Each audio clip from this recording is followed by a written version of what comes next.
शिरूर तालुक्यातील पिंपळे जगताप येथील शिक्रापूर चाकण मार्गावरील परिसरातील विजय लॉजिस्टिक्स समोर टेम्पो चालकाने समोरून येणाऱ्या दुचाकीला जोरदार धडक दिली होती।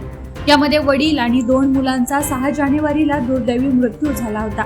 अपघातात गणेश खेडकर, तन्मय खेडकर आणि शिवम खेडकर यांचा मृत्यू झाला। या रस्त्यावर नेहमीच अपघात होत असतात। हे अपघात टाळण्यासाठी गतिरोधक बसवण्याची मागणी नागरिकांनी वेळोवेळी केली, मात्र तरीही प्रशासनाने याकडे दुर्लक्ष केल्याने इथं वारंवार अपघात होत असल्याने ग्रामस्थांनी 7 जानेवारीला 2 तास रस्ता रोको आंदोलन करण्याचा प्रयत्न केला। आम्हाला लाडकी बहीण नको, आमच्या कुटुंबाला सुरक्षा हवी अशी मागणी यावेळी आंदोलक महिलांनी केली। मात्र प्रशासनाने आश्वासन दिल्यानंतर रस्ता रोको आंदोलन स्थगित करण्यात आलंय।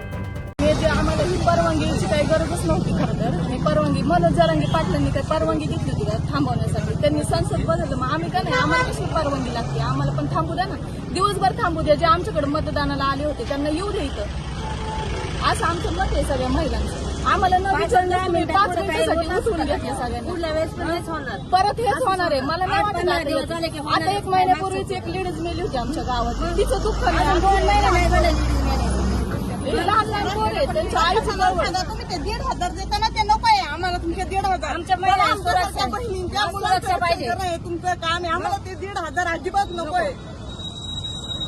जग आली तर खरं, कारण आम्ही पहिल्या नंतर दुसऱ्या मृत्यूची वाट बघत आम्ही पिंपळे जगताप मध्ये राहणार आणि आमची एखादी मैत्रीण, आमचा एखादा भाऊ या रस्त्यावर जाणार आणि कायम 5-6 दिवस पुढे आहेत। हे फक्त तात्पुरतं तुम्ही हे सहकार्य करताय, हे काय आम्हाला मान्य नाही। महिला मंडळांना